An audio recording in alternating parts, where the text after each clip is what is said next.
بالله السميع العليم من الشيطان الرجيم بسم الله الرحمن الرحيم الحمد لله وحده الذي صدق وعده ونصر عبده وأعز جنده وهزم الأحزاب وحده أشهد ونشهد أن لا إله إلا الله وحده لا شريك له وأشهد أن محمدا عبده ورسوله اللهم صل وسلم وبارك على رسولنا وعلى حبيبنا وعلى شفيعنا محمد صلى الله عليه وسلم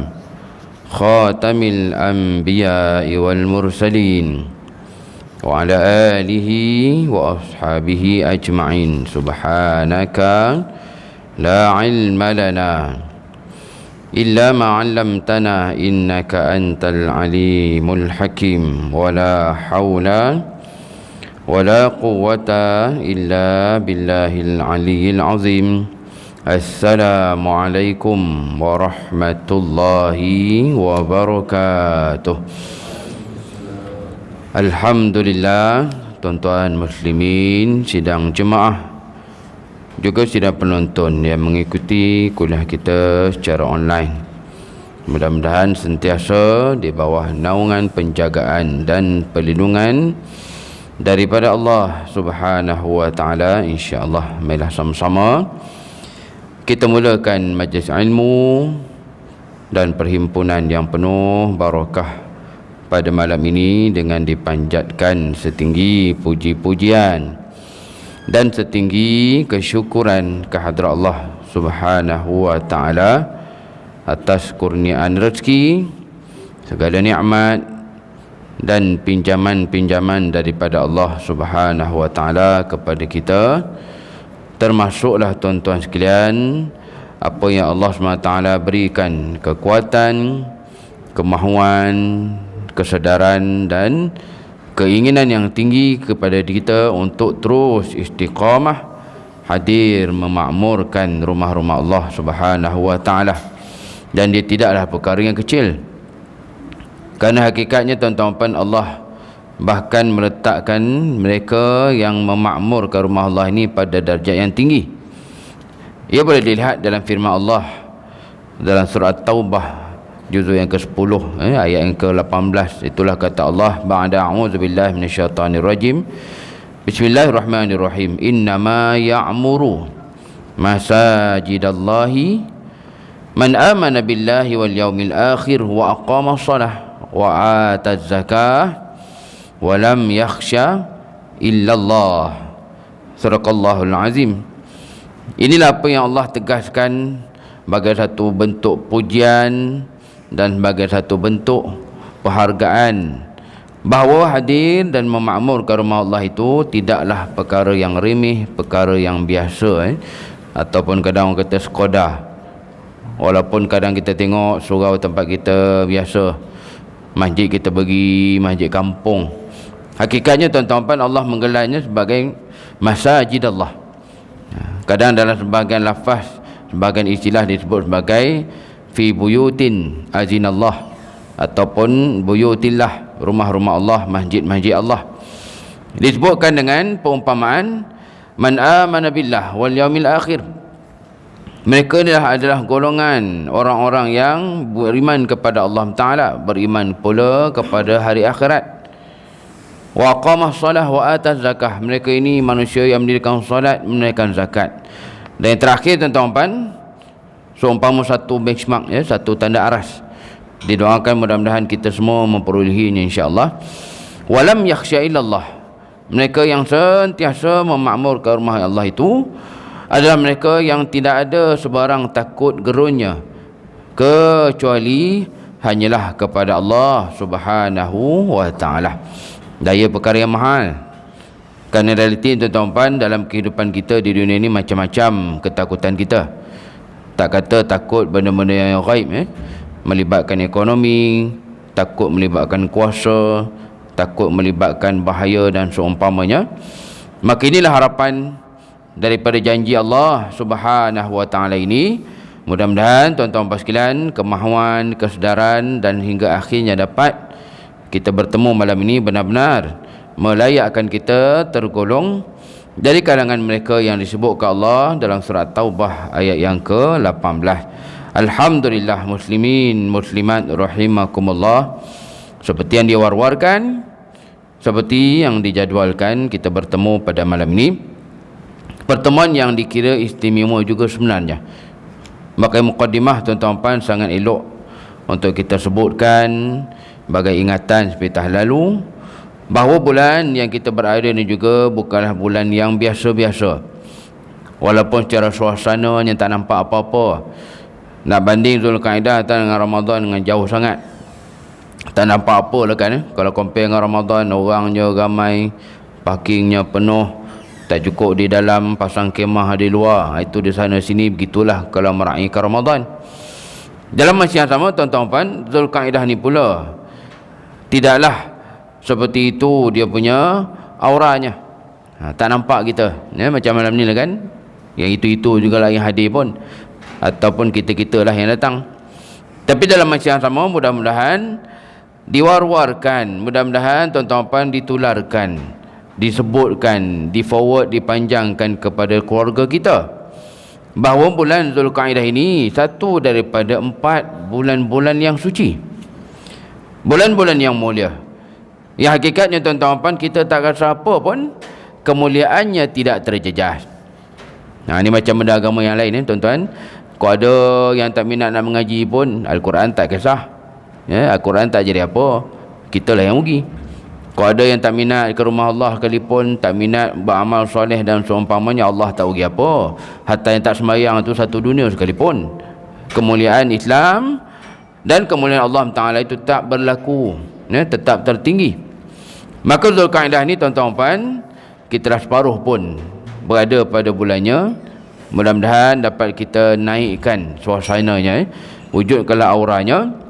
Kerana itulah yang Allah sebutkan juga dalam surat Taubah. Ayat tadi pun surat Taubah juga ayat 18 yang ni ayat 36. Elok orang kata elok kali 2 je. 18 kali 2 36. Disebutkan dalam firman-Nya, Bismillahirrahmanirrahim. Inna iddatash syuhuri 'indallahi 12 syahra fi kitabillah yauma khalaqas samawati wal arda minha arba'atun hurum. Barakallahu azim. Ayat sangat menarik tuan-tuan. Terutamanya Allah rupanya yang beri jawapan pada persoalan yang mungkin ada yang terfikir, tertanya-tanya, kenapa bulan kalender ni 12? Yang logik kita kan, nombor ni boleh jadi macam-macam. Ustaz, mengapa tidak bulan kalender ni 10? Senang nak ingat.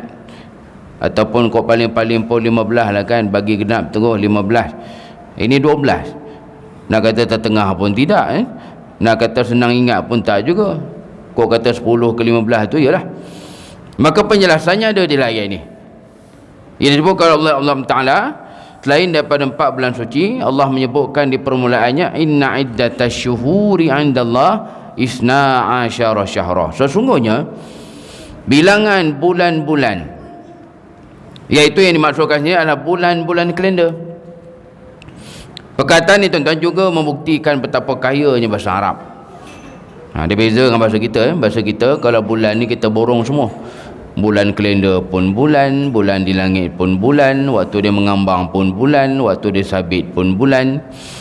Yang di dalam bahasa Arab sebaliknya, melibatkan kalender ataupun tarikh, ia disebut dengan lafaz syahrun kalau satu.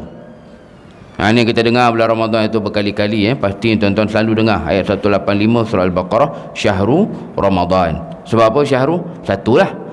Ramadan itu 1 bulan. Tapi kalau banyak ada, plural ataupun jamaah dia disebut dengan lafaz syuhur.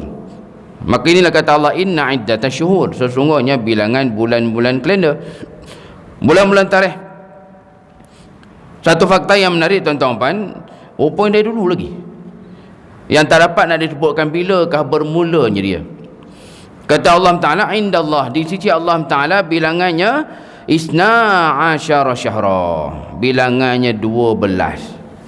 Isna asyara, mungkin ramai yang tahu, anak-anak kita kat luar pun tahu. Asyaratun 10, ahada asyara 11, isna asyara 12. Jawapan yang sangat menarik daripada Allah, yang sekaligus tuan-tuan menjawab segala apa yang mungkin pernah terfikir di fikiran kita, mengapa bilangan dia 12. Rupanya Al-Quran sendiri menyebutkan tentang perkara itu. Juga sekaligus menunjukkan dalam Al-Quran bukan semata-mata urusan dosa pahala. Ini pun satu masalah orang kita, sebahagiannya dalam Al-Quran ni, kalau tidak haram, benda tak boleh. Kalau bukan benda tak boleh, benda berdosa. Kalau tidak benda tak berdosa, benda dilarang. Semuanya yang sempit-sempit. Itu masalah kita, tuan-tuan. Siapa suruh yang tengok dalam Al-Quran tu benda-benda gitu je.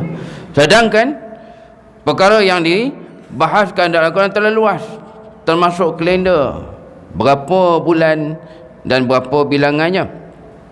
Maka 12 ni kata Allah, isna asyara syahra fi kitabillah, dah termaktub lama dalam ilmu Allah Ta'ala.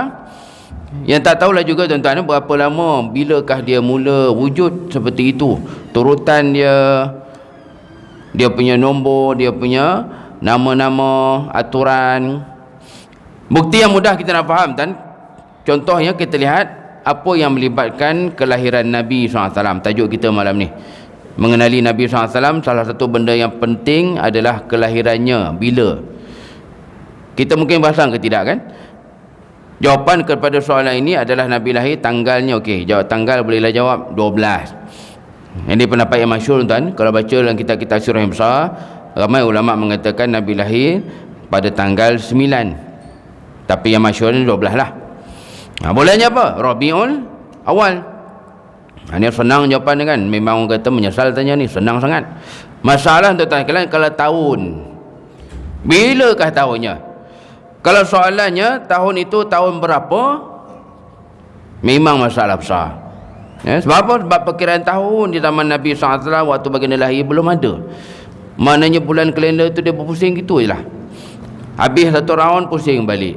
Turutan dah ada, nama ada, dia punya aturan semua dah ada. Sebaliknya tuan-tuan puan sekalian, nama ataupun nombor bagi tahun belum wujud lagi di waktu itu. Maknanya di antara lahirnya Nabi SAW dan kewujudan bulan-bulan kalender ini, bahkan dia dah wujud dulu sebelum dilahirkan Rasulullah SAW. Itu yang tahun dinisbahkan apa? Nombornya tak ada lagi. Ia dinisbahkan sebagai tahun gajah. Ditakdirkan Allah berlaku peristiwa besar tahun tu, terus disebutkan Nabi lahir tahun gajah. Dari segi nombornya belum ada. Nombor bagi kalender Islam baru dibincangkan, dikuatkuasakan di zaman Sayyidina Umar Khattab. Maknanya zaman Nabi SAW dah jadi raja di Madinah pun belum ada perkiraan tahun. Kalender tu jalan je lah. Zaman Abu Bakar pun sama. Zaman Abu Bakar tak lama, 22 tahun lebih je. Dia naik zaman Sayyidina Umar mula jadi isu. Terutama zaman Sayyidina Umar, tuan, kerajaan Islam dah semakin luas. Mesir pun dah dapat ke Islam. Mesir ni lain, tuan. Kita je pada pandangan kita Mesir ni Arab. Hakikatnya Mesir ni kat benua Afrika. Dia kalau tiba musim dia lawan bola tu, dia tak main dengan Saudi, Jordan ni. Mesir akan lawan dengan Nigeria, Afrika tu lah, sebab Mesir ni Afrika sebenarnya. Maka di zaman Sayyidina Umar, Mesir dah jatuh tangan Islam. Begitu juga Syria ataupun Syam pun sama. Di zaman Sayyidina Umar Khattab dah jatuh tangan Islam, maka timbul isu baru. Surat masuk, surat keluar, surat beredar. Dalam masa yang lama, hari bulan ada, nombor tahun tak ada. Ia menyebabkan khalifah memikirkan kena ada kalender untuk menjadi perkiraan tahun dalam pentadbiran Islam. Justru tuan-tuan macam Allah Ta'ala, itulah kata Allah, 12 bulan kalender itu lama dah wujud fi kitabillah. Lalu di mana Zulkaidah ni? Kalau kita tengok dalam ayat ni memang tak ada perkataan Zulkaidah ke Zu ke Kaidah ke apa, tak jumpa. Ia disebutkan secara tersirat oleh Allah, iaitu dalam firman-Nya lagi, minha arba'atun hurum. Sebahagian daripadanya 12 bulan tu adalah 4 di antaranya bulan-bulan haram, bulan-bulan suci. Arba'atun lagi lah tahu, kan? Arba'atun 4, wahidun isnani salah satun arba'atun. Inilah dia letak duduknya bulan Zulqa'dah yang kita tak perasan, kita tak rasa apa, kita rasa biasa je, entahlah Ustaz, rasa sama je. Itu masalah kita lah. Sedangkan kehormatan, kemuliaannya mengatasi pendapat ulama. Yang kadang pendapat ulama ni kita jadi pening. Macam mana Ustaz, amalan ni ada yang kata tak afdal lah dah, amalan ni kata ada lah ulama kata biasa-biasa je, pening kita. Tapi sebaliknya, bulan-bulan haram yang 4 ni kemuliaannya bahkan ditegaskan sendiri oleh Al-Quran. Apa nak kata? Dia mengatasi khilaf ulama. Baik, itu saya sebutkan di awal tadi. Akhirnya bulan Islam, segala urusan agama tak rugi kalau kita tak sedar, kalau kita tak muliakan, kalau kita tak hargai, kitalah yang rugi. Justru tuan-tuan puan sekalian, panjang-panjangkanlah kalau dapat dalam WhatsApp ataupun dalam Facebook ke, forwardkan. Kurang-kurang jangan sampai tak pernah dengar, jangan sampai tak tahulah. Suasana tak ada tu masalah lain kan, itu perlukan usaha yang kuat lah.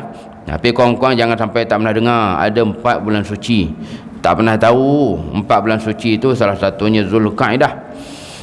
Baik, mana kita tahu salah satunya Zulqa'dah ini? Dia dijelaskan dalam hadis-hadis Nabi SAW. Yang menarik tuan-tuan, 4 bulan suci ini bahkan tak termasuk Ramadan pun. Itu nak kata fadilat dan keutamaan ni benda yang saya doakan tuan-tuan yang hadir ni khususnya jangan kita gaduhkan dia. Dilaga-lagakan pula macam mana Ustaz? Bolehlah Ramadan tak masuk 4 bulan suci? Bukan Ramadan ni paling hebat ke?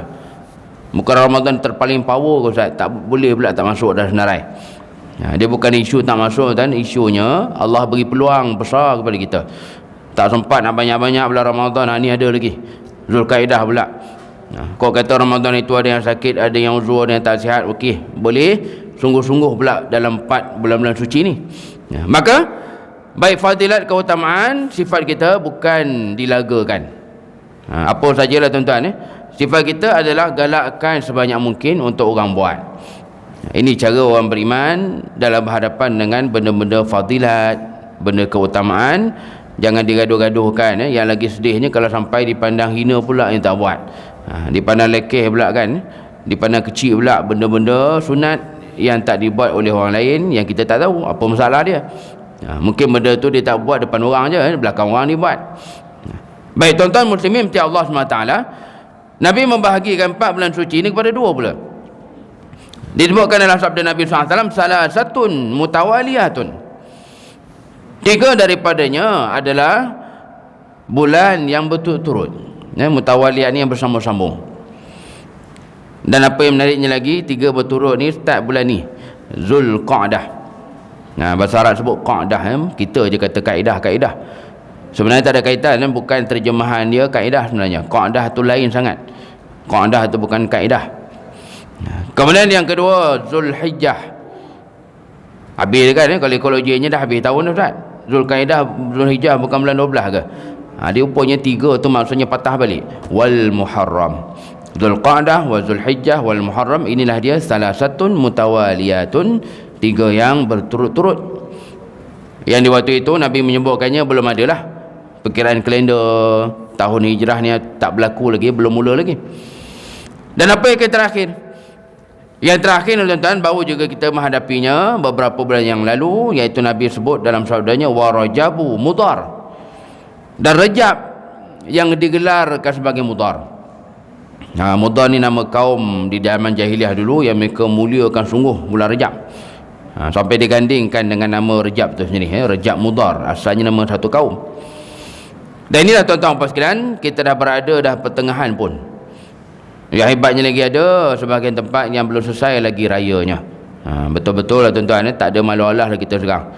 Tak ada dah sekarang muka tebal ke muka tembok, tak ada dah. Sekarang ni memang semahu-mahunya, macam tak ada esok bagimu. Kita raya tu Masya Allah. Ada lagi. Kalau kata tadi pun ada lagi jemputan-jemputan yang tak boleh lah kan sebut perkataan Syawal lah. Sebab Zulqa'dah pun dah separuh dah. Itu nak katanya usaha kita bukanlah nak raya sangat kan, usahanya lebih kepada nak hidupkan ukhuwah. Kau tak ada sempena ni mungkin tak buat dah. Jadi terpulang masing-masing tuan-tuan sekalian. Kerana hakikatnya Zulqa'dah ni bukanlah sebahagian daripada Syawal, dia dah bulan lain.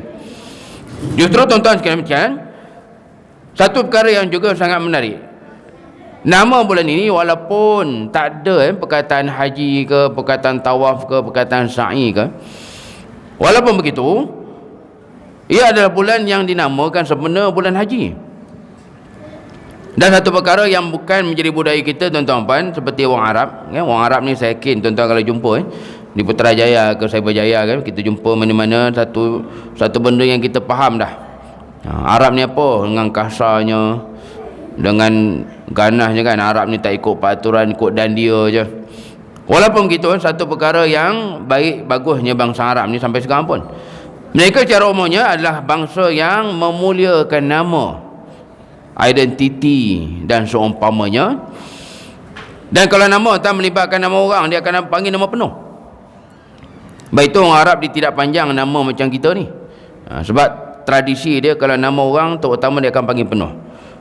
Kalau urusan pentadbiran saya tak tahulah sekarang, tapi Al-Azhar kalau zaman saya dulu, info pelajar dia ambil sampai nama katuk sekali. Dia kalau nak bagi markah ke kat office dia ke, hatta dalam sijil grade, sijil graduasi pun penuh nama kita aja kalau nama yang panjang-panjang lah. Sebab dia akan ambil maklumat pelajar tu sampai ke nama atuk. Kalau nak tengok markah pun, kalau nak tengok panjang-panjang nama kita tu sampai nama atuk dia ambil. Kalau panggil pun dia akan panggil penuh. Dan ia belum, ataupun saya boleh kata tak ada menjadi tradisi kita. Ini yang sedih tuan. Saya doakan tak berlaku lah sekarang kita. Memberi nama ni satu benda yang memang kita juara betul. Memberi nama saya yakin di sini pun berlaku. Sampai tok sampai nenek pun nak campur tangan juga. Masing-masing ada idea kan. Tok nenek tu zaman dah berlalu, dah pun nak agak bagi idea. Itu yang panjang benar nama budak dah kan.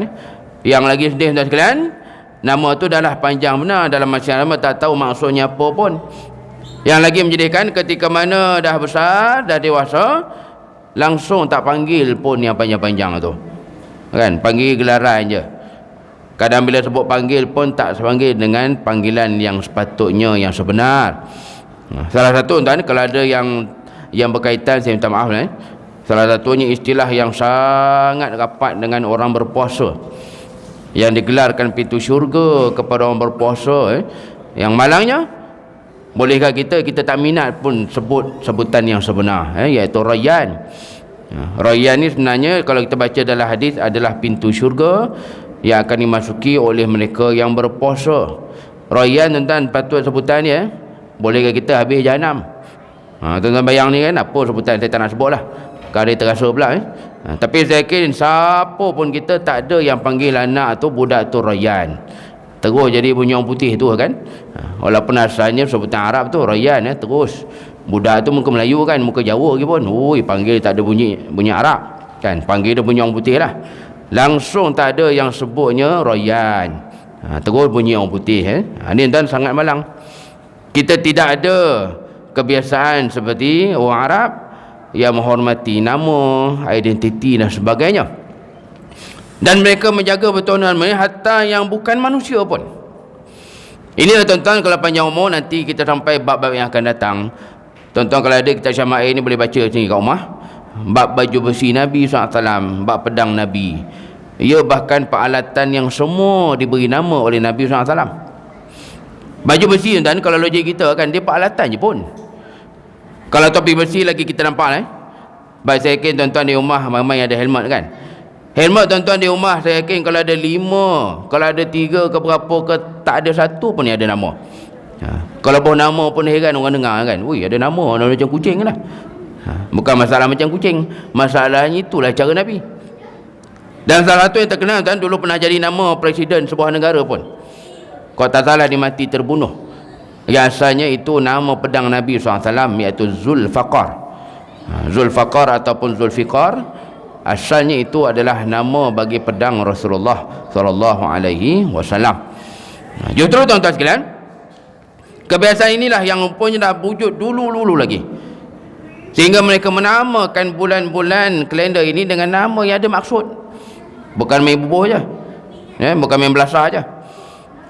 Ya, hakikatnya adalah gabungan dua lafaz, dua perkataan, iaitu Zu dan juga perkataan Al-Qa'dah. Dia Al-Qa'dah sebenarnya, bukan kaedah. Kerana kaedah itu bahasa Arab juga, tapi sebutan asal saja Qa'idah. Qa'idah barulah maksud dia cara. Qaidah barulah masuk dia kaedah. Bulan ni sebenarnya bukan Zulkaidah tapi Zulqa'dah. Zu adalah perkataan yang bermaksud mempunyai. Dalam Quran tiga-tiga Allah sebut. Ada disebutkan dengan zi. Zi ni tuan-tuan, zi dengan za, ini perkataan yang kita akan jumpa kalau siapa yang amalkan Al-Kahfi lah. Siapa yang istiqamah amal Kahfi hari Jumaat, tuan-tuan kalau tidak paling-paling pun amal 10 awal 10 akhir. Kalau dapat habiskan hari Jumaat, tahniah, memang tabik. Kita akan jumpa pastinya kisah terakhir dalam surah Al-Kahfi, Zulkarnain tu. Kan kita suka cerita tu kan. Di ayat permulaannya pasal cerita tu, wa yas'alunaka an zil qarnain. Jadi zi lah dah. Lalu yang kita tahu Zul je kan, Zulkifli, Zulfahmi. Oh, jadi zi juga Ustaz. Jadi zi tu sebab nahu dia lah, grammar dia. Dan za pun ada. Za kalau dalam surah ataupun dalam kisah Zulkarnain tu, za disebut Allah ketika Zulkarnain tu jumpa kawasan yang ada Ya'juj Ma'juj tu. Ini juga tuan-tuan, saya boleh fikir betul kisah ni. Tak adalah minat macam jadi ta'assub gitu Tapi nak katanya betul-betul luas sungguh kerajaan Zulkarnain ni. Dia sampaikan zaman dia tu dia temui lokasi jiran kepada Ya'juj Ma'juj. Sebab yang minta tolong tu jiran tu lah. Jiran Ya'juj Ma'juj minta tolong. Qalu ya Zulkarnain inna Ya'juj wa Ma'juj mufsiduna fil ard. Minta tolong, buatkan kami tembok, tolong kami, lindungi kami. Punyalah hebat tuan, dalam masa yang sama saya tak tahu sampai zaman sekarang ni kita dah jumpa ke belum kaum tu. Tembok tu kan zaman kita apa yang tak ada. Satelit ada, GPS ada. Ni kalau handphone kan dah boleh zoom bulan dah. Ramai yang tak ada kerja kan, beli handphone 6-7 ribu, kerjanya zoom bulan tiap malam.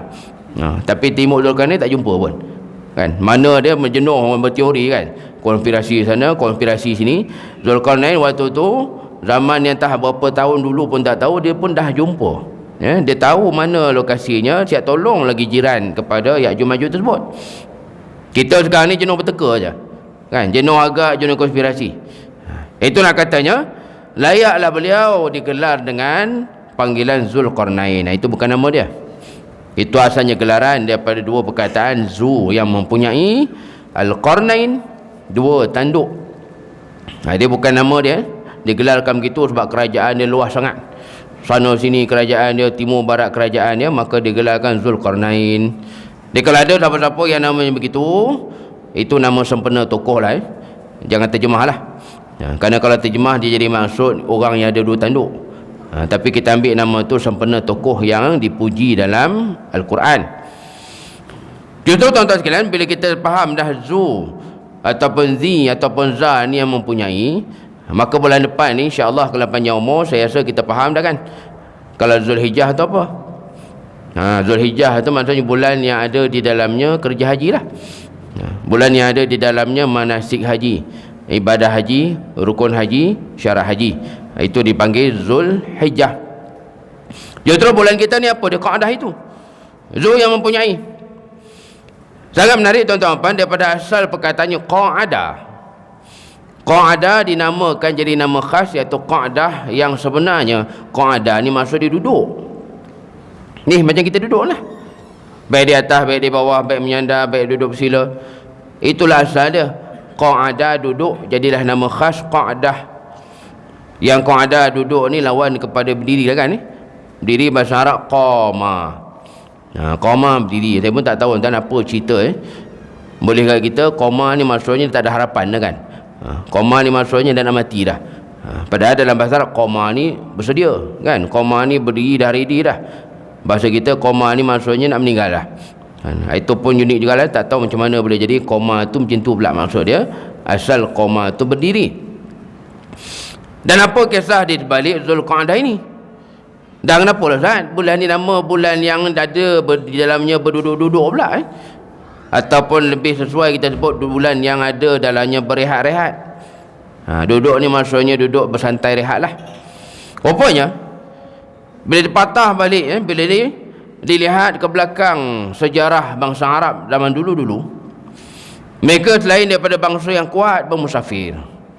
Dahsyat tuan-tuan, bukan hebat lagi dah. Mereka musafir dah lah jauh-jauh. Lagi kalau zaman tu, zaman yang belum ada lagi peralatan canggih zaman kita.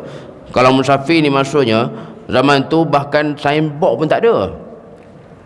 Kita tuan-tuan, kalau tak ada signboard menggagau lah kan. Ini zaman sekarang dah ada GPS, senang. Zaman-zaman dulu kan memang kalau kena jauh-jauh tu kena ada lah peta berlipat besar tu. Itu ada jalan raya. Zaman itu musafir ni maksudnya apa? Kalau zaman Nabi, zaman jahiliah dulu maksudnya jalan raya pun tak ada. Maksudnya kalau nak musafir tu betul-betul dah padang pasir. Yang kalau macam kita tak ada ilmu apa kan, duduk atas padang pasir dia pakai mata kering je kot. Yang mereka ni nak pergi Syria sampai Syria, nak pergi Yaman sampai Yaman, tahu dia tu. Padang pasir ke, nampak sama ke, dia tahu arah. Bahkan ada sahabat Nabi SAW yang sampai ke China pun. Dahsyat tuan-tuan, boleh Google pun sekarang berapa jauh jarak darat Madinah Al-Munawwarah menuju ke China. Yang dilalui ditempuh mereka jalan darat sahaja, Masya Allah. Orang zaman dulu tu memang salah satu kehebatan mereka musafir yang jauh-jauh. Bahkan kalau kita orang Melayu ni lalu hutan, saya ada save satu tulisan waris ataupun keluarga ulama besar kita yang mungkin kalau tuan-tuan kenal, beliau pengarang kepada kamus yang hebat, kamus Arab Melayu, kamus Marbawi, yang beliau lama membesar di Mesir tapi orang Melayu.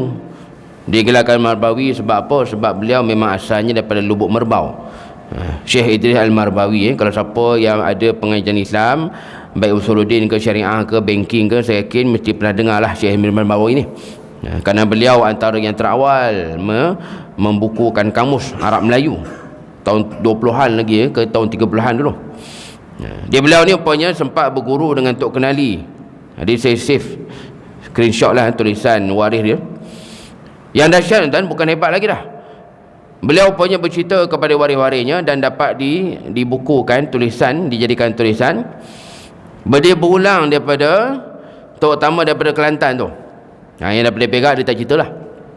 Yang daripada Kelantan tu rupanya dia berulang menuju ke tempat asal dia di Lubuk Merbau Perak, rupanya ikut jalan darat.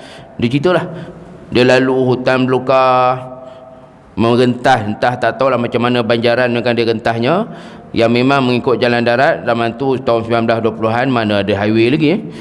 Highway Timur Barat tu memang tak wujud lagi, zaman arwah lagi highway tu. Tapi dia berjaya menempuh dan sampai, nak pergi Perak sampai Perak. Lalu hutan tebal begitu, daripada selepas dia berguru dengan Tok Kenali, dia pulang ke tempat dia Lubuk Merbau, sampai dia. Yang kita kalau masuk hutan tak tahu lah macam mana kan, lagi hutan ni betul-betul tebal tu, Masya Allah. Itulah antara kehebatan orang dulu yang di Nusantara begitu. Dia ada kebolehan untuk menempuh jalan yang jauh panjang walaupun tak ada kemudahan macam zaman kita ni. Lalu bangsa Arab, dikarenakan mereka jauh-jauh, sama ada bisnes meniaga ataupun kerana berperang, Nabi sendiri pun pernah pergi Syria meniaga. Dalam masa yang sama mereka akan usulkan menjelang tibanya musim haji, mereka akan pastikan mereka berada di rumah masing-masing. Maknanya bisnes ke, meniaga ke, kat pergi Syria ke, dekat Yaman ke, mereka akan pastikan mereka dah ada kat tempat masing-masing. Sebab apa? Sebab musim haji dah nak tiba. Maka keadaan orang Arab yang tak bermusafir ketika menjelang musim haji ni, akhirnya terus digelarkan bulan sebelum haji itu sebagai bulan Zulqa'dah. Bulan yang masyarakat Arab akan tinggal di rumah masing-masing, tak musafir, tak meniaga, tak bisnes, tak pergi Syria, tak pergi Syam, tak pergi Yaman. Mereka masing-masing akan menunggu di rumah mereka, sama ada untuk persiapan mengerjakan haji ataupun mereka menerima jemaah haji. Itu punya kisah di sebalik dinamakan Zulqa'dah tu.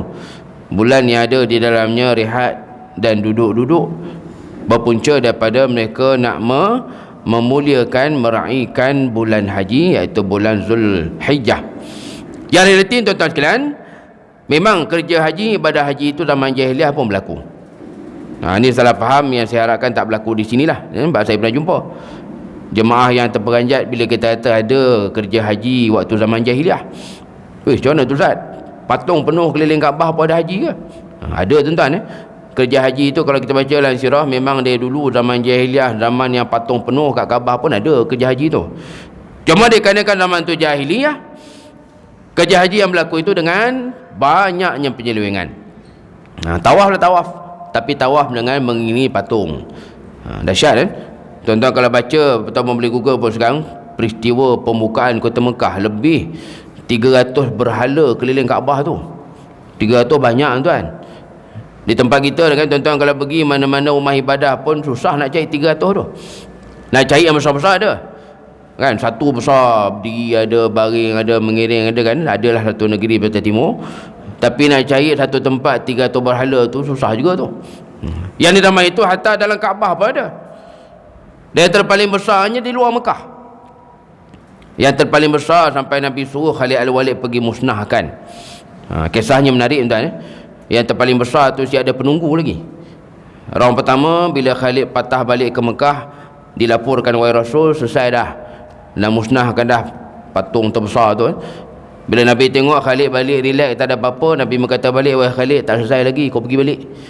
Ada lagi tertinggal. Dan rupanya Khalid bila pergi kali kedua ke tempat tersebut, barulah dia tahu rupanya patung terbesar itu ada penunggu siap.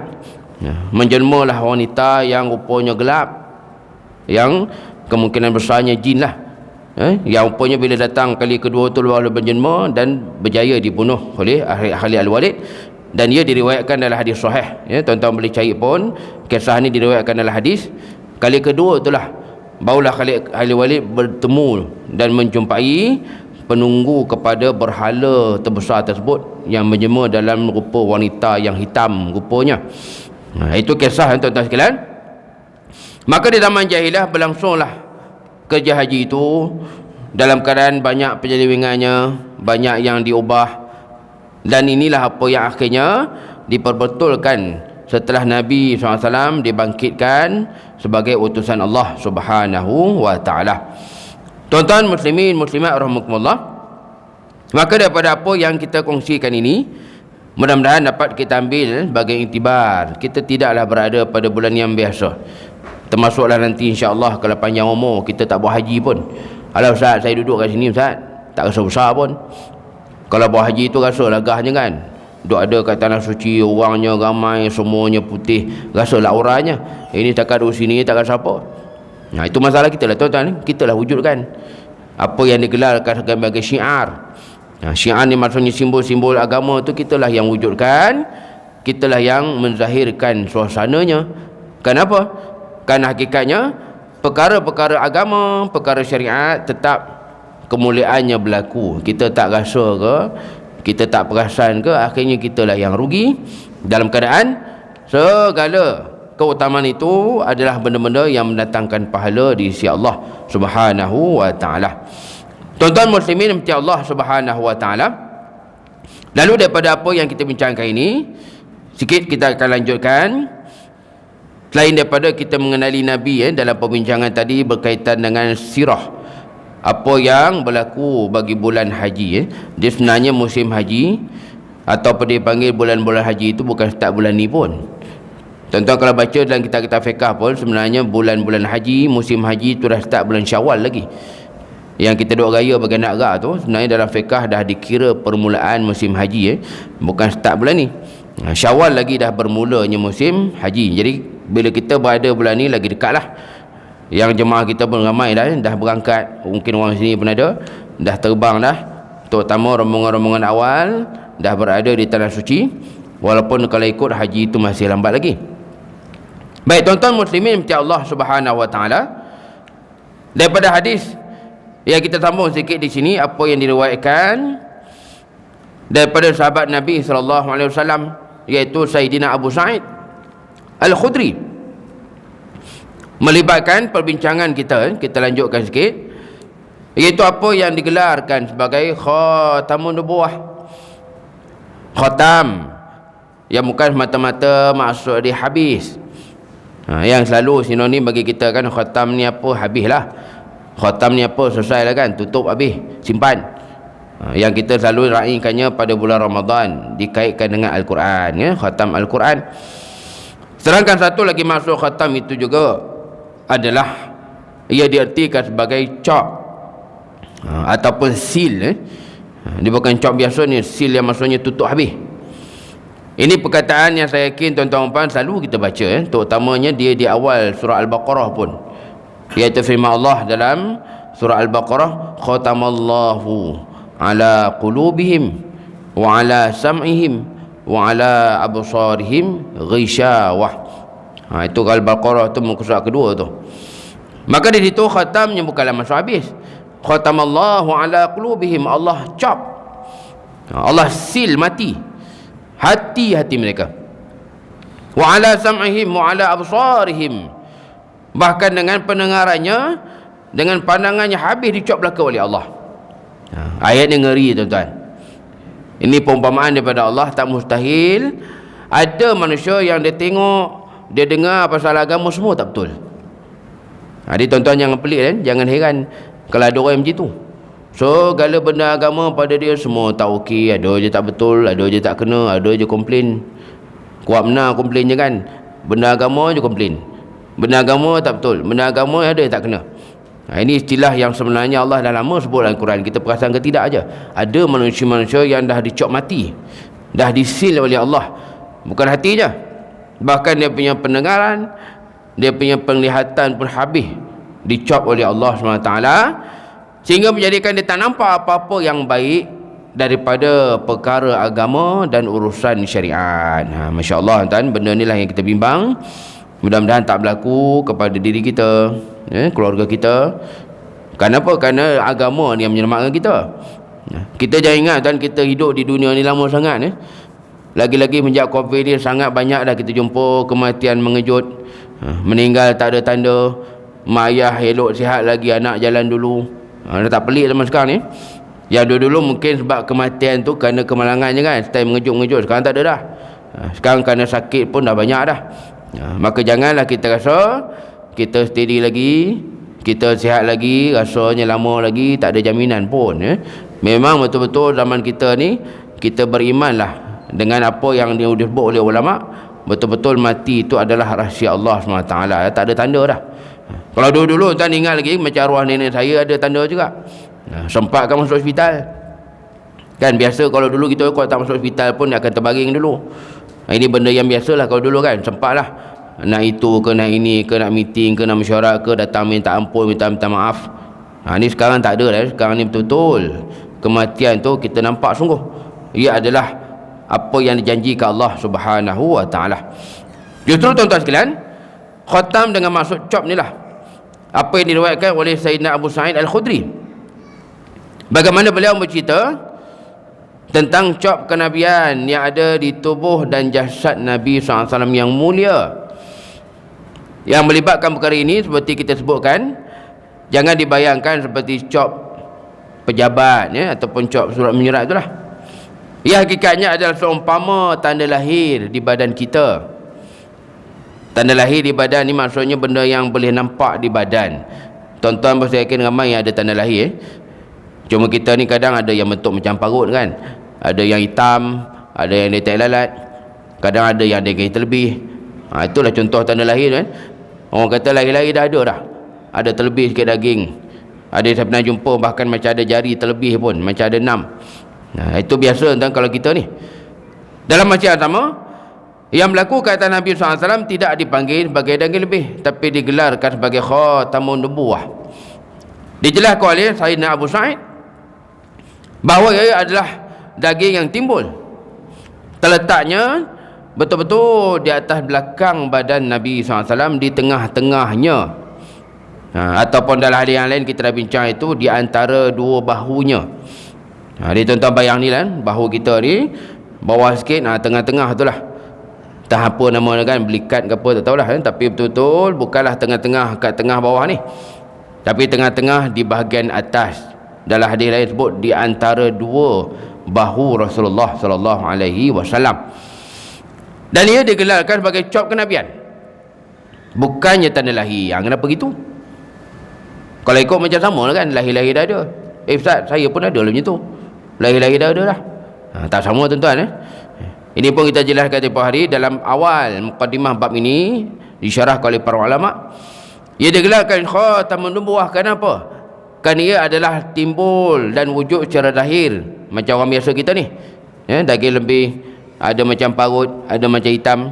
Tapi perbezaannya, khatamun nubuwah ini adalah tanda yang meyakinkan para sahabat bahawa Nabi SAW dah wafat pada hari kematiannya. Jadi tanda itu tuan, jadi yakinkan apa? Kerana riwayat menyebutkan ada sahabat yang mencadangkan supaya dilihatlah benda itu pada hari Nabi dah wafat. Pada zaman tu tuan kena ingat, ya, zaman yang belum ada lagi doktor. Zaman kita senang, ada surat mati, ada berapa bulan, siap ada pukul berapa pun. Surat mati penting. Zaman kita tak ada surat mati, tak boleh gali kubur tu. Memang jadi kes polis. Kalau ada orang gali kubur tu tengah malam, tiba-tiba main ke bumi je. Tuan-tuan yang pernah urus jenazah, betul-betul lepas berlakunya kematian, jangan kita ingat yang penting tu sekadar cari doktor, sekadar panggil ambulan. Salah satu yang sangat penting selepas kematian juga adalah report polis. Ada report polis baru boleh cerita. Nak ke bumi ke, kubur kat mana ke, gali bila ke. Tak ada report polis, jangan. Memang boleh jadi masalah besar tu. Maknanya tak boleh kita sesaja nak ke bumi pilih-pilih kubur, nak ke bumi belakang rumah ke apa, tak boleh. Maka di zaman itu belum ada cara untuk memastikan sungguh-sungguh adalah yang wafat tu Nabi pula. Kalau orang lain tuan, kalau yang wafat, yang meninggal tu sahabat, senang. Kalau yang meninggal tu sahabat, maka Nabi lah yang sahkan. Sahabat tu meninggal, sahabat tu sakit, Nabi ziarah kan. Ada sahabat ni syahid, Nabi sahkan, okey dia dah syahid, macam mana nak ke bumi, macam mana nak kafan. Masalahnya yang meninggal tu adalah Rasul yang mengesahkan, manusia yang mengesahkan pula meninggal. Itu yang akhirnya ada sahabat mencadangkan setelah Nabi wafat kan, orang kata timbalan Nabi mana ada kan. Nak katanya ada pengganti Rasul, tak ada dah, selesai. Rasulullah wafat, tak ada Nabi dah. Maka ada yang mencadangkan supaya dilihatlah khatamun nubuwah ini setelah wafatnya Nabi, untuk dipastikan benar-benar Nabi dah wafat. Dan rupanya tuan-tuan sekalian, ini yang disebutkan di awal mukadimah bab ini, bahkan didapati oleh para sahabat dan keluarganya bahawa khatamun nubuwah ini lenyap setelah wafatnya Rasulullah sallallahu alaihi wasallam. Memang tak ada.